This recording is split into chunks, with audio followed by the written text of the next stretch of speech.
The 10 Plagues. Long ago, in a land of sun and stone, a people cried out under burden, and a leader rose to answer their prayer. Moses, once a prince and now a shepherd, returned with a command to free his people and a faith that would not be moved. He stood before Pharaoh and spoke a clear demand: "Let my people go." The king's heart hardened, and his answer was refusal. Warning followed refusal, a promise uttered from the voice of God, a series of signs meant to pierce a stubborn heart and free a people. Thus began a sequence of signs and sorrows, 10 judgments that would move a nation and reveal a deeper law of mercy and humility. Plague 1. The Nile's bloody transformation. Fishermen found their nets useless, and the river stank. The life of the water became a symbol of sudden ruin and warning. Plague 2. An amphibian invasion. Frogs poured from the water and filled house and field alike. Homes echoed with the croak of creatures. The smallness of life multiplied into an undeniable sign that the land itself answered a command. Plague 3. A plague of lice, dust, and small things that itch the skin and remind how fragile human control can be. What began as discomfort swelled into epidemic unease. The smallest creatures became instruments of humiliation and repentance. Plague 4. A buzzing nightmare. Flies swarmed the land, the air thick with agitation and the nuisance of judgment. Plague 5. Death among the livestock.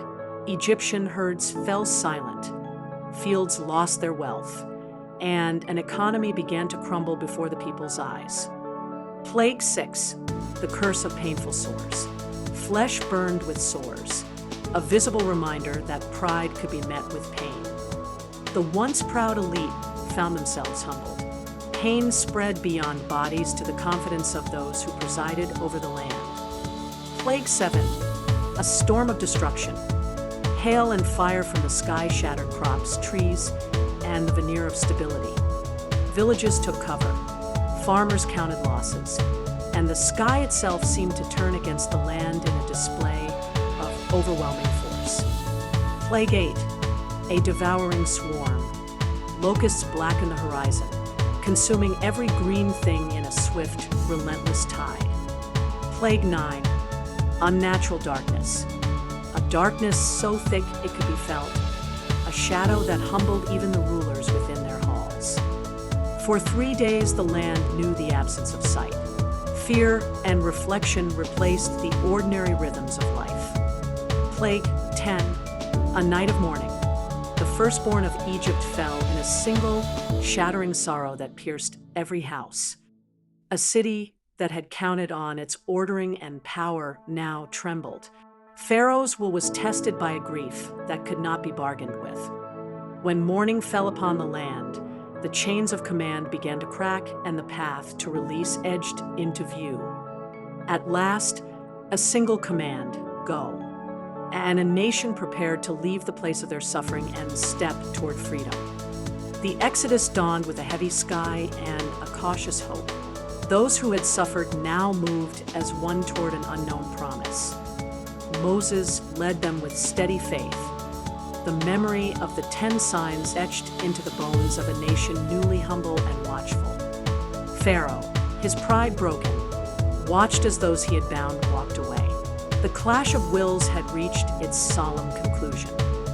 Freedom came at a cost, and with lessons. Power can be tempered by mercy.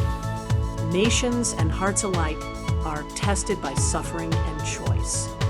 The moral of the 10 plagues endures: humility before the sacred, compassion for the suffering, and the responsibility that comes with power. So the story passes down the ages, a reminder that justice and mercy travel together, and that freedom is born from courage and humility. Thank you for watching. Remember to like, share, and subscribe.